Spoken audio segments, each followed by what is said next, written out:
আল্লাহ আয্যা ওয়া জাল্লা কোরআনের সপ্তম সূরা সূরা আরাফের, যেটি একটি অন্যতম দীর্ঘ মক্কি সূরা, এর শেষের দিকে বলছেন যে উনি নিজেই আয়াত ব্যাখ্যা করেন। আমরা জানি যে আল্লাহ অধিকাংশ সময় বলেছেন উনি আমাদের কাছে আয়াত নাজিল করেছেন, কিন্তু কখনো কখনো এও বলেছেন যে অকাযালিকা নুফাসসিলুল আয়া, এভাবেই আমরা আমাদের আয়াতগুলোকে ব্যাখ্যা করি। আয়াত শব্দটি দিয়ে শুধু ওহী বোঝায় না, এটা দিয়ে বাস্তব জিনিসও বোঝায়। আল্লাহ আমাদের চারপাশের সব কিছুই ব্যাখ্যা করেছেন, এবং যখনই কোনো কিছু ব্যাখ্যা করেছেন তার পেছনে অবশ্যই কোনো উদ্দেশ্য আছে। আর এই নির্দিষ্ট আয়াতে যে উদ্দেশ্য বর্ণনা করা হয়েছে তা কিছুটা অদ্ভুত, কারণ আল্লাহ বলছেন লাআল্লাহুম ইয়ারজিউন, যেন তারা ফিরতে পারে। আল্লাহ এই আয়াতটিতে একটা কিছু ব্যাখ্যা করতে যাচ্ছেন, আর তার উদ্দেশ্য হচ্ছে যারা আল্লাহ থেকে অনেক দূরে সরে গেছে তাদের সাথে কথা বলা, তারা যেন আবার ফিরতে পারে। এই কারণেই তিনি বলছেন লাআল্লাহুম ইয়ারজিউন, যেন তারা ফিরতে পারে। এই আয়াতে একটা অদ্ভুত কাহিনী বলা হয়েছে। অনেক সময় এমন হয় যে কোরআনে আল্লাহ কোনো কাহিনী হয়তো বলেছেন, কিন্তু সেই কাহিনীর চরিত্রগুলোর নাম, তাদের বিস্তারিত পরিচয় জানান না, জায়গার বা সময়ের ব্যাপারেও বলেন না, বা এর পেছনের ইতিহাসের কোনো নির্দিষ্ট বর্ণনা নেই, যার মাধ্যমে আমরা পুরো ঘটনাটা জানব, যা সাধারণত যে কোনো ইতিহাসের বই থেকে ভিন্ন। প্রকৃতপক্ষে এই আয়াতের ভাষা এতই সাধারণ যে এটা যে কারোর জন্য প্রযোজ্য হতে পারে, কিন্তু তা সত্ত্বেও আল্লাহ এটিকে নির্দিষ্ট করেছেন এই বলে, অতলু আলাইহিম নাবা আল্লাযী আতাইনাহু আয়াতিনা, আর আপনি তাদেরকে শুনিয়ে দিন সেই লোকের অবস্থা যাকে আমি নিজের আয়াতসমূহ দান করেছিলাম। এখন কে এই ব্যক্তি যাকে আল্লাহ তার আয়াত দিয়েছেন? প্রথম লক্ষণীয় ব্যাপারটি হচ্ছে ওয়াতলু শব্দটি। রাসূলুল্লাহ সাল্লাল্লাহু আলাইহি ওয়াসাল্লাম মক্কার অক্ষর জ্ঞানহীন লোকদের কাছে এসেছিলেন, এবং উনি নিজেও ছিলেন নাবিয়ুল উম্মি, অক্ষর জ্ঞানহীন নবী। তাই উলামারা বলছেন যে কিভাবে উনি তাহলে অন্যদেরকে পড়ে শোনাচ্ছেন? এই কাহিনী হোক বা অন্য যে কোনো কাহিনী হোক, যখন আল্লাহ ওয়াতলু শব্দটি বলছেন, উনি আসলে মক্কাবাসী এবং সাথে সাথে আমাদেরকেও বলতে চাচ্ছেন যে উনি আমাদেরকে এমন কিছুর জ্ঞান দিবেন যা আমরা পূর্বে জানতাম না, এবং এমন কিছু যেটা বারবার বলা হবে, কারণ এর প্রাসঙ্গিকতা কখনোই শেষ হবে না। ব্যাপারটি এমন না যে এটি পূর্বে হয়েছে ব্যাস শেষ। এটা আমার আপনার উপরেও প্রযোজ্য। এটা একটা জীবন্ত বই, এটা একটা জীবন্ত বিবরণ, আর সেই কারণে এর ভাষাটা সার্বজনীন থাকাটাই যুক্তিসঙ্গত। আমি আগেও বলেছি যে এই ক্ষেত্রে আল্লাহ কোনো বিশেষ লোক বা ব্যক্তির নাম উল্লেখ করেননি। কেন? কারণ এটি একটি আর্কিটাইপ, যে কেউ হতে পারে, আমি, আপনি বা যে কেউ। এটা আমাদের যে কারো কাহিনী হতে পারে। তাই মনোযোগ দিয়ে শুনুন আর ভাবুন যে এটা আপনার জন্য প্রযোজ্য কিনা। আল্লাহ বলেন আল্লাযী আতাইনাহু আয়াতিনা, যাকে আমি আমার আয়াত দিয়েছি। অন্য কথায় এই সেই ব্যক্তি যাকে আল্লাহ তাআলা তাঁর পথ দেখিয়েছেন, যাকে আল্লাহ তাআলা তাঁর পথ দেখিয়েছেন। কোনো স্কলার যে কিনা কুরআন, হাদিস, শরিয়া আইন, ফিকহ নিয়ে 50 বছর ধরে পড়াশোনা করেছেন, 50 বছর ধরে পড়াশোনা করেছেন, তাকে আল্লাহ তার আয়াত দিয়েছেন। আবার এমন কেউ যে কিনা কোনো পাবলিক লাইব্রেরিতে বসে হয়তো কোরআনের একটি অনুবাদ করা কপি পড়ে মুসলিম হয়েছে, তাকেও আল্লাহ তার আয়াত দিয়েছেন। তাই আল্লাহ এই আয়াতের বক্তব্য বিশাল পাণ্ডিত্যের অধিকারী কারোর জন্য সীমাবদ্ধ করেননি, বা বিপরীতে শুধু অল্প জানা কারোর জন্যও নয়। এখানে আমাদের সবার সম্পর্কে বলেছেন, কারণ আল্লাহ সবাইকে কিছু না কিছু জ্ঞান দিয়েছেন। প্রকৃতপক্ষে এখানে বসে যারা জুমার খুতবা শুনছেন, আমি সহ আমাদের সবাই আল্লাহর আয়াত প্রাপ্ত, হয়তো কম বা বেশি, কিন্তু আমাদের সবাই এর অন্তর্ভুক্ত। এমনকি আপনি যদি সামান্য একটু কোরআনও জানেন, সামান্য একটু আল্লাহর হেদায়েতের স্পর্শেও আসেন, এমনকি আপনি যদি শুধু ফাতিহার প্রথম শব্দটা জানেন, অথবা আপনি শুধু জানেন বিসমিল্লাহির রহমানির রহিম, এটাও আয়াতের কিছুটা যা আল্লাহ আপনাকে দিয়েছেন। তাই এই আয়াতে আল্লাহর অনুগ্রহটা হচ্ছে তাদের উপর যারা এখন শুনছেন। এমন কারো কথা বলছে না যা আমার বা আপনার থেকে উঁচু স্তরে রয়েছেন। আতাইনাহু আয়াতিনা, এরপরে আল্লাহ সমস্যার বর্ণনা করছেন, এই ধরনের লোকের খবর জানাচ্ছেন। আপনাদেরকে এই লোকের পরিচয় বলি। এই লোককে আমরা আমাদের পথ নির্দেশনা দিয়েছি, আমাদের আয়াত দিয়েছি, এই বিশ্বাস সম্পর্কে তাকে কিছুটা শিখিয়েছি। আল্লাহ নিজেই বলছেন তিনি নিজেই সেই শিক্ষার পথ তৈরি করে দিয়েছেন। ফানসালাখা মিনহা, আরবিতে ইনসিলাখ শব্দটি যখন কোনো প্রাণী তার খোলস ফেলে দেয় সেটা বোঝাতে ব্যবহৃত হয়। সবচেয়ে সহজ উদাহরণ হবে সাপের। আমরা জানি যে সাপ একটা সময়ে তার খোলস ফেলে দেয়, তাতে সে তার বাইরের চামড়াটা ফেলে দেয়, বিশেষত বড় সাপের ক্ষেত্রে এটা তারা প্রায়ই করে, এবং আপনি শুধু দেখবেন যে বাইরের চামড়াটি পড়ে রয়েছে। যদিও এই শব্দ থেকে সাপের প্রতিচ্ছবি পাওয়া যায়, কিন্তু আল্লাহ তো সাপ নিয়ে কথা বলছেন না। আল্লাহ বলছেন মানুষ নিয়ে, যাদেরকে আল্লাহ তার দ্বীনের জ্ঞান দিয়েছেন, তাদেরকে ওনার আয়াত দিয়েছেন। এর সাথে খোলস পরিবর্তনকারী সাপের সম্পর্ক কি? আসলে আল্লাহ তাআলা এমন একজন ব্যক্তির ছবি দেখিয়েছেন যে ধর্মটাকে বাহ্যিকভাবে ধরে রেখেছে হয়তো, কিন্তু ভিতরে আসলে সে এটা থেকে অনেক দূরে সরে গিয়েছে। তার অন্তরে আসলে দিনের কিছুই নেই, অর্থাৎ তারা দিনটাকে অনেকটা একটা ছদ্মবেশের মতো ধারণ করত। তাদের অন্তরে এর কোনো প্রভাব নেই আসলে, যদিও তারা হয়তো দিনের অনেক কিছুই পালন করে বাহ্যিকভাবে, যেমন নামাজ পড়া, হালাল খাবার খাওয়া, সালাম বিনিময় করা অথবা বিশেষভাবে পোশাক পরা, এর সবই বাহ্যিক, কিন্তু ভিতরে দিনের কিছুই অবশিষ্ট নেই। ওই ব্যক্তির আত্মা বলতে আর কিছুই নেই যা বিশ্বাসের সাথে সম্পর্কযুক্ত, শুধু কৃত্রিম ধার্মিকতার বহিঃপ্রকাশ। এটা অনেকটা ভিতরে ডিমবিহীন খালি খোলসের মতো। তাই আল্লাহ বলছেন, আমি তোমাদেরকে সেই লোকের কাহিনী বলতে চাই যাকে আমি দিনের কিছুটা হলেও জ্ঞান দিয়েছিলাম। তারা ধর্ম সম্পর্কে জ্ঞান অর্জন করেছিল, কিন্তু তারা শুধু সেটাকে বাইরেই ধারণ করেছিল, আর তাদের ভিতরে সেটা থেকে তারা যোজন যোজন দূরে ছিল। তাই তাদেরকে দেখে হয়তো মনে হয় তারা অনেক বড় মুসলিম, তারা দিনের ব্যাপারে সচেতন, নিয়মিত দিন পালন করে ইত্যাদি, কিন্তু তাদের ভিতরে আসলে কিছুই নেই। কি ভীতিকর একটা ব্যাপার। ফানসালাখা মিনহা। এখন চলুন এটার বিভিন্ন পর্যায় নিয়ে আলোচনা করি। আমি প্রথমেই বলছি, এটা সেরকম লোকের ক্ষেত্রে হতে পারে যে দিনের খুব সামান্য কিছুই জানে, আবার এমন ব্যক্তির ক্ষেত্রেও এটা হতে পারে যে হয়তো তার পুরো জীবন দিন শিক্ষায় ব্যয় করেছে। এমন ব্যক্তি যাদের কাছে দিনের ন্যূনতম জ্ঞান আছে, কিংবা এমন ব্যক্তি যে দিন শিক্ষায় আলিম। এমন হতে পারে যে জীবনের কোনো না কোনো পর্যায়ে তারা হয়তো আল্লাহ যা তাদেরকে দিয়েছেন তা থেকে বিচ্যুত হয়ে যায়। আরেকটা কথা, আল ইনসিলাহ আর আল ইবতিয়াদ সমার্থক, নিজেকে দূরে সরানো।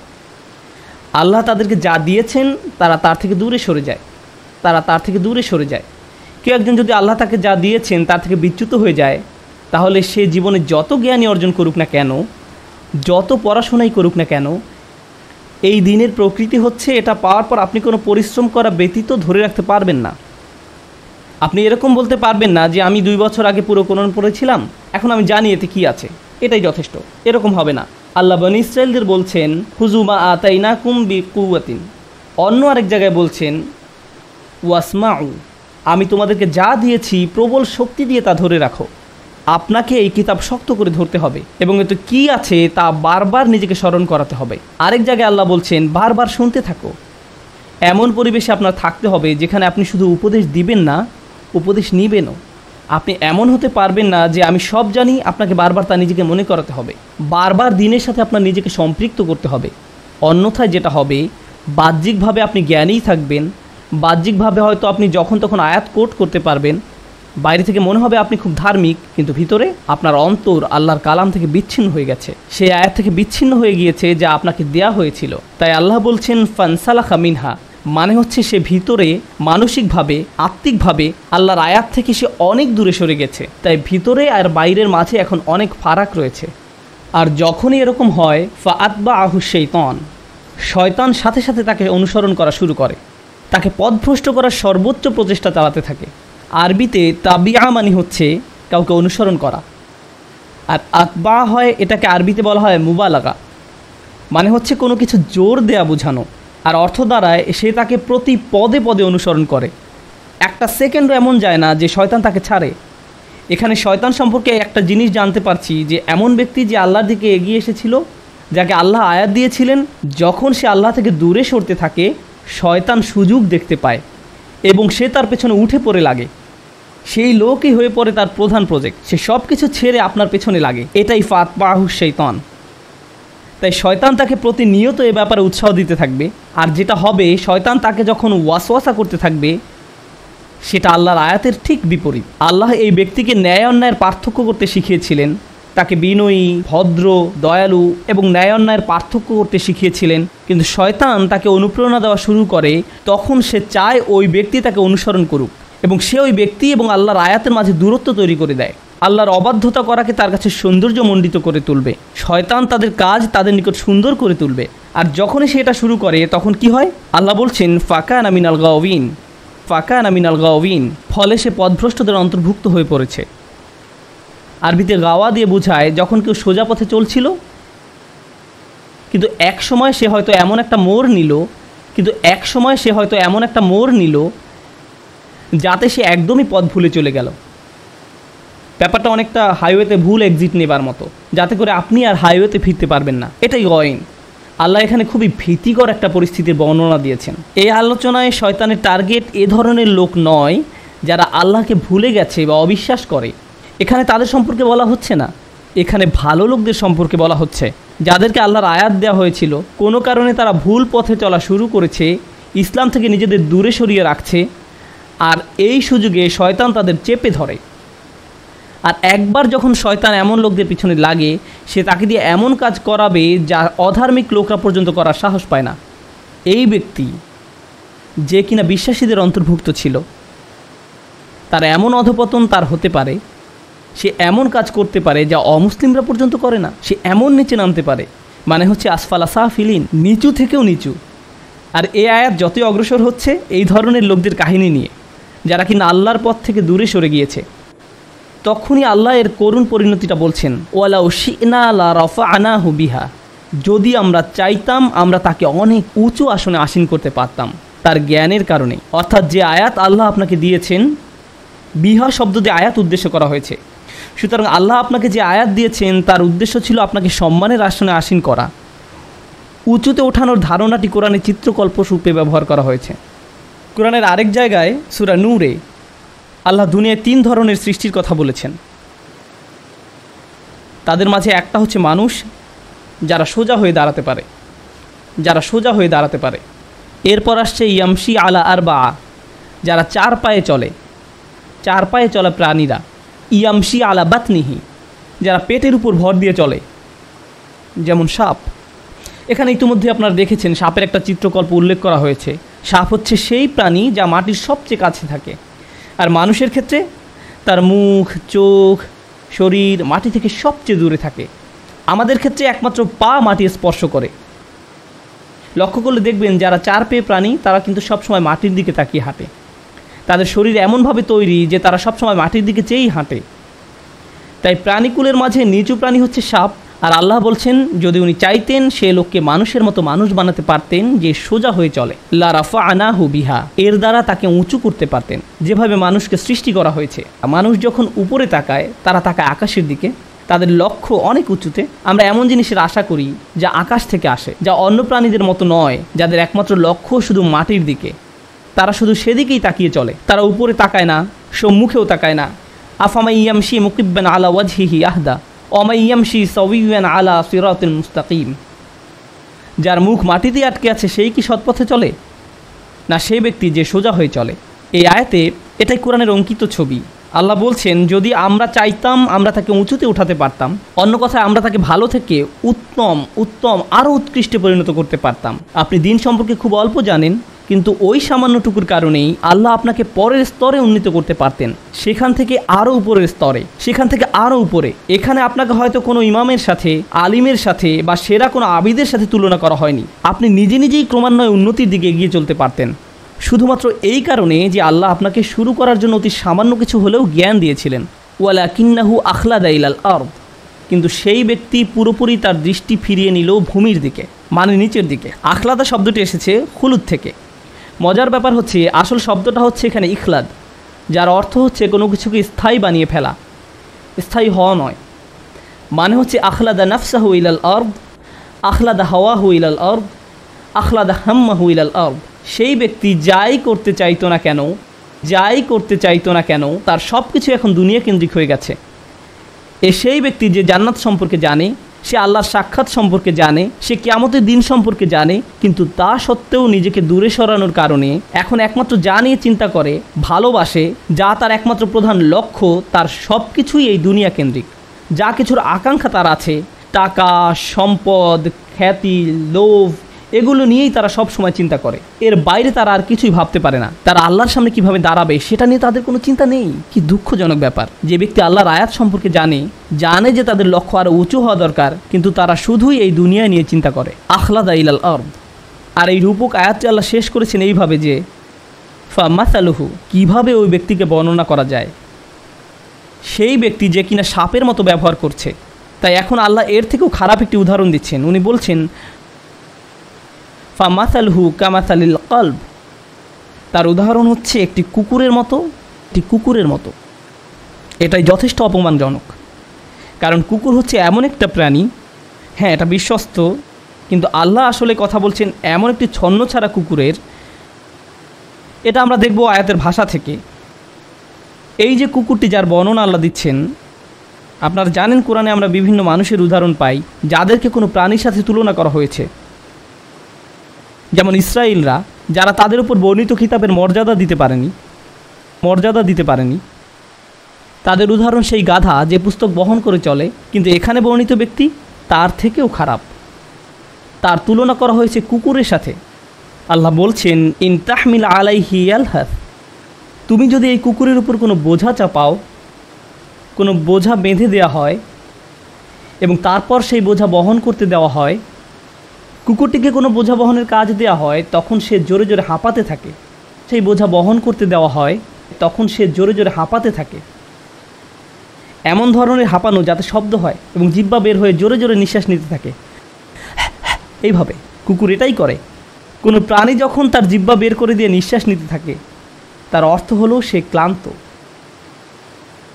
আল্লাহ তাআলা খুবই নিখুঁত ভাষায় ব্যবহার করেছেন চিত্রটি আমাদের সামনে তুলে ধরতে, যে তোমরা যদি এর উপর বোঝা চাপাও তাহলে সে হাঁপানো শুরু করে। ওয়া ইন তাতরুহু, আর যদি একে এমনিতেও রেখে দাও, ইয়ালহাস, তখনও সে তার জিহ্বা বের করে হাঁপাবে। এর অর্থ কি? এর সাথে আমার, আপনার অথবা সেই ব্যক্তি যে আল্লাহর পথ প্রাপ্ত তার সম্পর্ক কি? যে আল্লাহ তাআলা এমন একটি অদ্ভুত তুলনা করেছেন, একটি কুকুর, সে অনেক কাজ করলেও হাঁপায়, আবার না করলেও হাঁপায়, অনেক কাজ করলেও হাঁপায়, না করলেও হাঁপায়। এই হাঁপানোর ব্যাপারটি, এটা আসলে যে কোনো সৃষ্টির জন্য স্বাভাবিক কোনো ব্যাপার নয়। যে কোনো প্রাণী হোক, মানুষ হোক, কখনোই হাঁপায় না যদি স্বাভাবিক প্রক্রিয়া ব্যাহত হয়। উত্তেজিত হলে, বিরক্ত হলে, অসন্তুষ্ট হলে, পিপাসা পেলে, এটা এমন কারো চিত্র যে অতৃপ্ত, অপূর্ণ। আমাদের উলামারা এই হামিল শব্দটির ব্যবহার নিয়ে বিশদ আলোচনা করেছেন, যার অর্থ হলো কারো উপর বোঝা চাপানো। আর এটা কোরআনে ওহী নাজিল করা বোঝাতে ব্যবহৃত হয়েছে। এখন এই লোকটি হয়ে গেছে কুকুরের মতো। সে ধর্ম সম্পর্কে কিছু শুনলেই বিরক্ত হয়ে যায়। এই ব্যক্তি কিন্তু সেই ব্যক্তি যে দিন সম্পর্কে জানতো, সে ধার্মিকও ছিল, কিন্তু যখনই সে এর থেকে দূরে সরে যাওয়া শুরু করলো, তারপর যখন ইসলামে কোনটা সঠিক কোনটা ভুল এই সম্পর্কে কিছু শুনে মনে মনেই সে এটা আর পছন্দ করে না, সেটাতে বিরক্ত হয়। তারা নামাজ পড়ে কোনো শান্তি পায় না, মুসলিমদের কোনো জমায়েতে সে অস্বস্তি বোধ করে, কোনো কিছু জানতে সে বিরক্ত হয়। তাই তারা মুসলিম সঙ্গ থেকে দূরে সরতে থাকে এবং তার অন্ধকার জগতের সঙ্গী বেছে নেয়। বাজে ধরনের পরিবেশে তারা মিশতে শুরু করে, কিন্তু সেখানে গিয়েও তারা অস্বস্তিতে ভুগতে থাকে। তারা ভাবে যে ইসলামিক পরিবেশ ছেড়ে সেই পরিবেশে গিয়ে তারা কিছুটা শান্তি পাবে, কিন্তু আসলে তারা শান্তি পায় না। আবার কোনো কোনো উলামার মতে এটা তাদের অতৃপ্ত দুনিয়াবি কামনা বোঝাচ্ছে। যখন তারা দুনিয়া নিয়ে ব্যস্ত হয়ে পড়ে, তখন আল্লাহ তাআলা দুনিয়ার জন্য তাদের তৃষ্ণা আরও বাড়িয়ে দেন। শয়তানও তাদের পিছনে পড়ে, কারণ শয়তানকে তারাই পেছনে পড়তে সুযোগ দিয়েছিল। এখন যেটা হয়েছে, শয়তান তাদেরকে খালি ভোগের পর ভোগ করতে বলছে, যদিও তাদের হয়তো ভোগের আর প্রয়োজন নেই। এর মানে কি?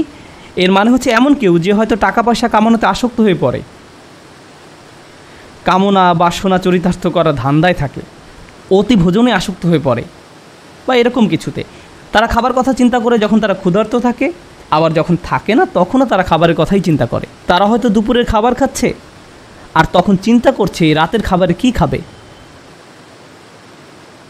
তারা জিনিসপত্র কেনাকাটা নিয়ে অতিরিক্ত মগ্ন থাকে।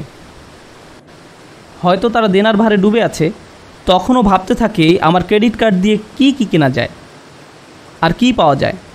এভাবে মানুষ মানসিক অসুস্থতায় ভুগতে থাকে এবং কোনোভাবেই নিজেকে প্রতিহত করতে পারে না। যেভাবে একটি কুকুরও নিজের হাঁপানো বন্ধ করতে পারে না, কারণ থাকুক আর না থাকুক, প্রয়োজন থাকুক আর না থাকুক, হাঁপাতে থাকে। আর এই অস্বস্তিকর রূপকের আলোচনাটা যখন শেষ হতে শুরু করলো, আল্লাহ আযজা ওয়া জাল্লা বলছেন, যালিকা মাসালুল কওম আল্লাযীনা কাযযাবু বিআয়াতিনা, এটা হচ্ছে সেই ধরনের লোকেদের উদাহরণ যারা আমার আয়াতকে মিথ্যা প্রতিপন্ন করেছে। আল্লাযীনা কাযযাবু বিআয়াতিনা, এই অংশটুকু কোরআনে সবসময় অবিশ্বাসীদের জন্য ব্যবহার করা হয়েছে, বিশ্বাসীদের জন্য নয়। আর এই আয়াতে দেখা যাচ্ছে আয়াত শুরু হয়েছিল এমন কারো কথা দিয়ে যে কিনা বিশ্বাসী ছিল, আর এখন এসে বলা হয়েছে যখন সেই ব্যক্তি এই পর্যায়ে এসে যায় তখন আল্লাহর দৃষ্টিতে সে অবিশ্বাসীদেরই সমতুল্য। তাহলে কী লাভ হলো?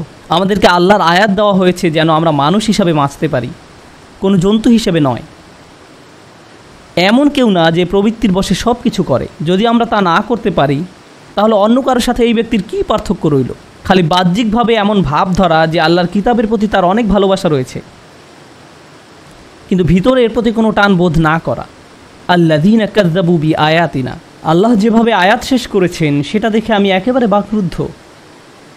ফাকসুসিল কসাস লাআল্লাহুম ইয়াতাফাক্কারুন, তাদেরকে বিবিধ কাহিনী বলুন যেন তারা চিন্তা করতে পারে। এইভাবে আয়াতটি শেষ হয়েছে, তাদেরকে বিবিধ কাহিনী বলুন, আল কাসাস বহু বচন। এর মানে হচ্ছে এই যে ঘটনাটি শুধু একটি মাত্র ঘটনা নয়, বারবার এই ঘটনা চলতেই থাকবে। আমাদের চারপাশে এমন অনেক লোক থাকবে যারা হয়তো একসময় ধার্মিক ছিল, কিন্তু একসময় সে নাই হয়ে গেছে। গোপনে ধর্ম মেনে না চলে উপরে উপরে দেখানোর মানে হলো প্রকৃতপক্ষেই ধর্ম অস্বীকার করা। এরকম কাহিনী আমাদের চারপাশে অহরহ ঘটবে, তাই তাদেরকে নিয়ে ভাবতে হবে লাআল্লাহুম ইয়াতাফাক্কারুন, যেন তারা গভীরভাবে ভাবতে পারে। আর এটাও ভাবতে হবে যে আমি নিজেও কি সে একই রাস্তায় যাচ্ছি কিনা। কুরআনে যতবার আল্লাহ বলেছেন গভীরভাবে চিন্তা করো, এটা আসলে প্রত্যেকের নিজের সম্পর্কে। কুরআনে তাফাক্কুর শব্দটি খেয়াল করে দেখুন, প্রতিবার দেখবেন এটা আপনার নিজের দিকে আঙ্গুল উঠাচ্ছে। আয়াতের শেষ অংশ পড়ার সময় অন্য কেউ যার চূড়ান্ত অধপতন হয়েছে তার কথা চিন্তা করার আগে আল্লাহ বলছেন যে নিজের কথা চিন্তা করুন আগে, যেন নিজের গল্পটাও পরবর্তী ভয়ঙ্কর গল্পের মতো না হয়। তারা যেন এই ট্র্যাপের পরবর্তী শিকার না হয়, যারা ভাবে যে কিভাবে এই আয়াত তাদের উপর প্রযোজ্য। যাবার আগে আমি আপনাদের জন্য একটি চিন্তার খোরাক দিয়ে যাচ্ছি। অনেক লোক আছে যাদের জন্য দিনের পড়াশোনা করাটা আল্লাহ সহজ করে দিয়েছেন। এমনকি রাসূলুল্লাহ সাল্লাল্লাহু আলাইহি সাল্লামের সময়ও এমন ঘটনা ছিল, যারা বাইবেল নিয়ে পড়াশোনা করত, যারা হিব্রু ভাষা শিখে ধর্ম নিয়ে পড়াশোনা করত, তারা তাওহীদের ব্যাপারে নিঃসন্দেহ ছিল, কিন্তু তারা রাসূল সাল্লাল্লাহু আলাইহি সাল্লাম সম্পর্কে সন্দিহান ছিল। তারা ওনার কাছে এসে বলল, আসলাম তু বিল হানিফিয়া, এই এক ইলাহের ধারণা, এটা নিয়ে আমাদের কোনো সন্দেহ নেই, আমার এতে কোনো সমস্যা নেই, আমি শিরক পছন্দ করি না, কিন্তু আপনাকে নিয়ে আমার সন্দেহ আছে। আমার এতে সন্দেহ আছে যে আপনি সত্যিই আল্লাহ রসুল কিনা। তারা রসুল সাল্লাল্লাহু আলাইহি সাল্লামকে এই কথা বলতো। রাসূলুল্লাহ সাল্লাল্লাহু আলাইহি সাল্লাম তাদেরকে প্রমাণ দিতেন, কিন্তু পরে দেখা যেত যে এই সব লোকের দিন বিষয়ক পড়াশোনার সাথে তাদের অন্তরের কোনো যোগাযোগ নেই। রাসূলুল্লাহ সাল্লাল্লাহু আলাইহি সাল্লামের এই প্রজ্ঞা ছিল যে উনি বলতেন, তোমার মুখ দিয়ে যা বের হচ্ছে তা আসলে তোমার অন্তরের প্রতিফলন নয়, দুইটা ভিন্ন। শেষে এরাই ইসলামের কঠিন শত্রুতে পরিণত হলো। আজকের দিনেও এমন লোক আছে যারা দিনের শিক্ষাকে পাশ কাটিয়ে চলে। যেমন আমি নিজে যখন ইউনিভার্সিটিতে ইসলামিক স্টাডিজ করতাম, সেখানে অনেক নন মুসলিম প্রফেসর ছিল, তারা হয়তো এক যুগেরও বেশি সময় ধরে কোরআন নিয়ে পড়াশোনা করছে। মানে আমি যেটা বলতে চাচ্ছি যে তারা কোরআন নিয়ে অনেক জ্ঞানী। এমনকি তারা এটাও স্বীকার করে যে এটা একমাত্র ঐশী বাণীই হওয়া সম্ভব, এটা একমাত্র সৃষ্টিকর্তার কাছ থেকেই আসা সম্ভব, কোনো মানুষের পক্ষে এটা সম্ভব নয়, যেটা আসলে বলতে গেলে মুসলিম হিসাবেই নিজেকে সমর্পণ করার মতো। তো তাহলে কেন তারা পুরোপুরি মুসলিম হতে পারছে না? তখন তারা বলবে যে নিঃসন্দেহে এটা অসাধারণ, কিন্তু আমাকে আরও ভাবতে হবে। পরবর্তী পদক্ষেপটা তারা আর নিতে পারে না, কারণ হ্যাঁ, তাকে অনেক আয়াত দেওয়া হয়েছে, কিন্তু সে ওই কমিটমেন্টটা করতে প্রস্তুত নয়। কারণ তা করলে তার নিজেকে পরিবর্তন করতে হবে, কারণ এটা স্বীকার করলেই আপনার নিজেকে পরিবর্তন করতে হবে। আল্লাহ বলছেন, বাল ইউরিদুল ইনসানু লিয়াফজুরা আমামা, আসল ঘটনা সেটাই, মানুষ আসলে নিজের প্রবৃত্তির অনুসরণই করতে চায়, এটাই আসল ঘটনা। তাদের সামনে কোনো কিছু আসলো, তাদের মন চাইলো, তারা সেটা করলো, আর পরিণতি নিয়ে কোনো চিন্তাই করলো না। যখন আপনি দিনকে পুরোপুরি গ্রহণ করেন, তারপর যখনই আপনি কোনো কিছু বলতে যান বা করতে যান, কোনো লেনদেন করতে যান, আপনি এর ফল চিন্তা করেন, আর তখন আপনি নিজেকে প্রতিহত করেন। ওয়ানাহান নাফসা আনিল হাওয়া, সে নিজেকে নিজের প্রবৃত্তির অনুসরণ করা থেকে বিরত রাখলো। এই ধর্মে আসলে আপনাকে এটা মানতে হবে, কিন্তু যারা মানে না, তারা সেটা করতে চায় না। তাদের কাছে ধর্মটা ইন্টারেস্টিং মনে হয়, তারা সেটা নিয়ে পড়াশোনাও করতে পারে, সেখান থেকে অনেক কিছু কোট করতে হয়তো পারে, কিন্তু এখানেই শেষ। আর দুঃখজনকভাবে অনেক রেগুলার মুসলিমদের অবস্থাও এমন হয়। তারা কোরআনের তিলাওয়াত শুনতে পছন্দ করে, তারা হয়তো বিভিন্ন ইসলামিক লেকচার শুনতে পছন্দ করে, বলবে হয়তো অন্যকে এটা শুনেছো, ওইটা শুনেছো, আরে আমি তো সব ডাউনলোড করে ফেলেছি। সেই জিনিসগুলো শুনতে পছন্দ করেন, কোট করতে পছন্দ করেন, বইপত্র সংগ্রহও আছে অনেক, কিন্তু সেগুলো অনুযায়ী চলা, সেই ক্ষেত্রে ইনসিলাহ করবে, তা পাশ কাটিয়ে যাবে। জীবনের যে বিষয়গুলোতে অবিশ্বাসীরা অগ্রাধিকার দেয়, তারাও সেই বিষয়গুলোতে অগ্রাধিকার দিবে। আল্লাহ আমাদেরকে তাদের অন্তর্ভুক্ত না করুন যারা শুধু কৃত্রিমভাবে দিনের প্রতি অনুরক্ত। আমরা যেন ভিতরে এবং বাইরের সব দিক থেকে আল্লাহর কাছে সমর্পণ করার মানসিকতা ধারণ করতে পারি। আল্লাহ আমাদের কমতিগুলো মাফ করুন এবং তাদের অন্তর্ভুক্ত না করুন যাদের পেছনে শয়তান আদা জল খেয়ে লেগে পড়ে, আর তা থেকে আমরা নিজেকে আর বাঁচাতে পারি না। আমি আল্লাহ তাআলার কাছে চাই যেন আল্লাহ আমাদের তরুণ, বৃদ্ধ, পুরুষ, নারী, শিশু সবার মাঝে আল্লাহর দ্বীনের প্রতি, আল্লাহর কিতাবের প্রতি একটি প্রকৃত ভালোবাসা দেন। আমাদের প্রত্যেককে আল্লাহ যে নিয়ামত দিয়েছেন আমরা যেন সেটা অনুধাবন করতে পারি আর আমাদের জীবনে যেন তা ধরে রাখতে পারি। বারাকাল্লাহু লি ওয়া লাকুম। আসসালামু আলাইকুম ওয়া রাহমাতুল্লাহি ওয়া বারাকাতুহু।